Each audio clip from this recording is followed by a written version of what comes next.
Sav Hernandez, Turning Point contributor and Frontlines reporter, rejoins us for a segment that we've tried a couple different times.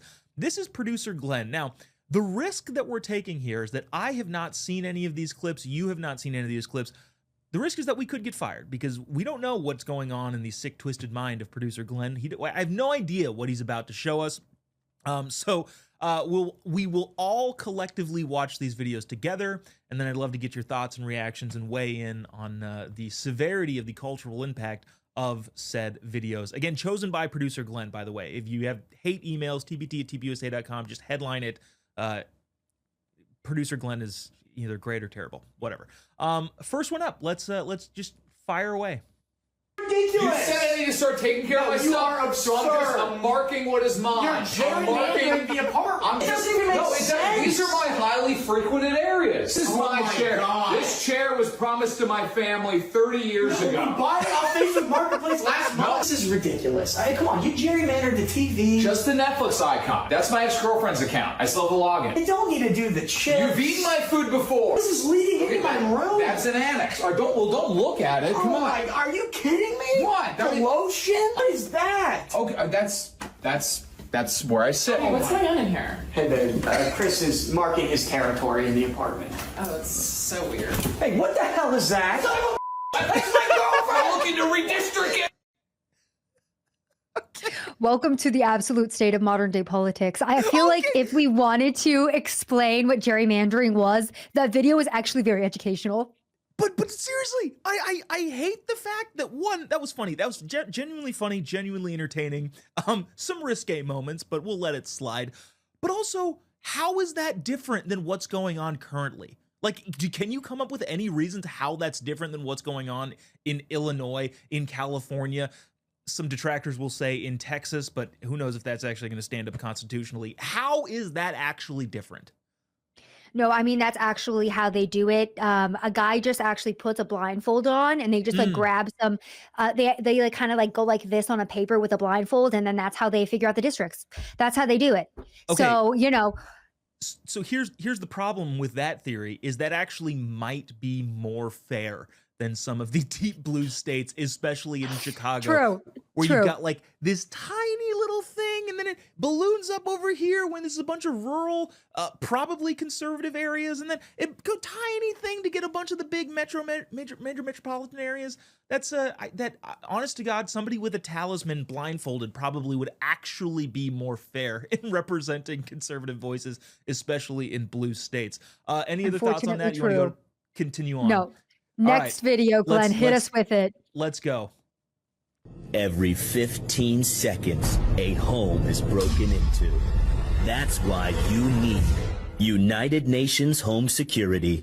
United Nations Home Security protects your home exactly how the United Nations has protected countries since 1945. Dispatching to your house a team of highly trained, unarmed observers. Their job is to watch the burglar and take notes. His every move is seen and carefully documented. Then our 192-member United Nations Home Security Council debates until everyone can agree on an appropriate response, such as economic incentives. And if that doesn't work, economic sanctions. And if that also doesn't work, strongly worded condemnations. And if nothing else works, we will be forced to invite the burglar to join the United Nations Home Security Council. United Nations Home Security. There's nothing we wouldn't do for you, but little we can. This is one of those that is funny and also terrifying because people actually think the United Nations does a thing. So Sav, I have a bunch of friends in a lot of different areas of work, and I remember years ago I was scrolling through Instagram stories, and a friend of mine had posted a picture of the UN building in New York and said, like, when your job actually matters. And I was like, no, it doesn't. It's the UN. What the heck does the UN do? Like, I don't know. Jobob. Honestly, as I was watching this, my first initial thought was like, oh, so the way that they're actually going to solve this home burglary is by unlocking the door and then funding more burglars to go into the house and take more resources from the homeowner. So actually, they were quite gracious to the UN in this video, to be honest with you, because the UN is so sinister and did help fund the mass migration of people into the US. So I was going to say, that's a that's very interesting. charitable take on the UN, that Yeah. all they do is observe and not actually just make things worse. I think President Trump has threatened a number of times to just pull out of the UN, and Yeah. I can't like help but agree with that 100%, because also too, what I feel like the UN does is like it pretends that all of the countries in the world are they're all the same and they have equal say. Zimbabwe is just as important as the United States of America.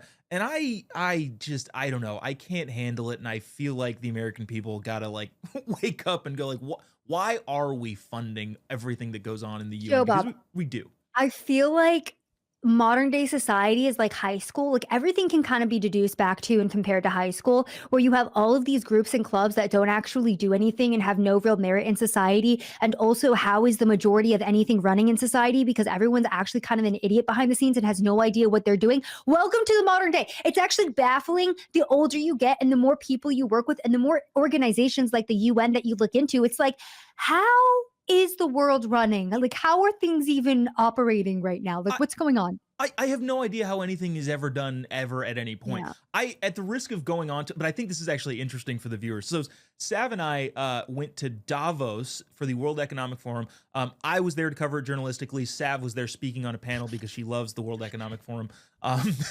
Just kidding. She was doing the hard-hitting interviews. I don't know if you remember this, but the whole knock on the World Economic Forum and all of the people that go to Davos is they say all of these things that are just so astronomically stupid that it's difficult to like even put it into perspective. But when we were on the streets, again, I don't know if you remember this or can comment on this, a bunch of the people that we talked to were there working with, the big power players, and talking to them, they themselves were like, oh yeah, I don't really buy into any of this. This is a job. I'm here for a job. And it seemed like the only people that actually bought into it were like the 100 people that were inside the different forums. And everyone else is just like, yeah, we agree with you. This is crazy and stupid. Do you remember that? Was that your takeaway? Yeah, I feel like honestly, I feel like everyone is aware that the World Economic Forum is more about how we can make more money for corporations, how they can surveil us even better, and how we can have less rights. And, the average person sees that and they're kind of like, yeah, we're just going to pretend that we're here to do a service for society. But we all know what's really going on here. It's a power grab. Yeah, I'm glad to have not had to go back because it was without cold going up in- there. All of their efforts about climate change, work harder. Can you just spray more nanoparticles into the sky, Bill Gates, because it's freezing in Switzerland? There was an interview that I think you did where some guy was like, look, yeah, the global warming is a thing. There's no snow on the ground. And I think you panned the camera. We should have found that clip. Pan the camera, like the whole place is covered in snow. We're like, what the hell are you talking about, dude? Yeah. I think we got time for one more. Let's rock and roll with this unseen clip chosen by producer Glenn in case there needs to be aspersions cast somewhere.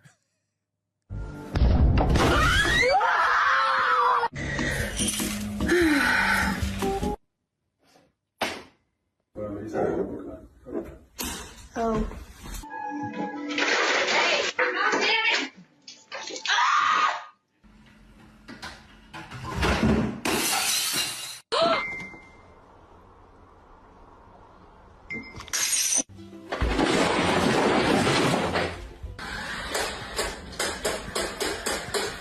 Kyle. Stop. Kyle! Kyle! No, I hate that.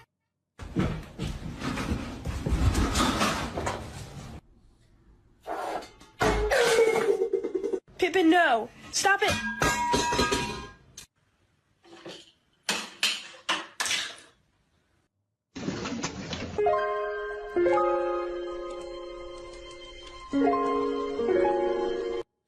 Okay, and with that, we've all witnessed the last time producer Glenn will ever be tasked with picking videos. Not the cat videos to close out a Friday. Hey, it's Friday. We're going out into the weekend. And at the risk of being a person that digs too much into things, how emblematic is our house cats with liberals? They're sometimes nice to have around. Good coffee is good. I like art. At the same time, when something is perfectly situated, sometimes the only thing cats do is just ruin it. And so, yeah, that kind of feels like how libs treat the United States of America. Hey, this nice, serene piece of glass is sitting on this table. It'd be a shame if someone chucked it onto the floor. I'm gonna get some hate email in the cat tpt@tpsa.com if you're a cat lover and would like to hate me. I am a cat lover as well. Sav, do you have any thoughts here, or you also want to dig in too much politically to a ridiculous cat video compilation? You know what? Sometimes the world needs a good cat video, and if anything, these made me realize that I don't ever want a cat. I was actually considering it. And then I'm watching this, and I'm like, that is so chaotic. And if I want to deal with that type of behavior, I can just go to my regular liberal protest and watch them throw tantrums in the street. So, yes, like you said, very similar vibe going on there. You could just be standing next to a liberal and they might just swipe at you and freak out for no reason and just start having like a spaz attack, and you're like, what's going on? They're like human cats. Oh my gosh, get bored. I appreciate that insight, and I also agree. So wow, didn't think we'd end the week on fun cat videos, but Sav Hernandez, thanks so much for sticking around. Have a great weekend. Stay warm, stay safe wherever you're going to go in the country next. Really appreciate you taking the time. Thanks, Jobob. Always a pleasure being on Turning Point Tonight. Thank you.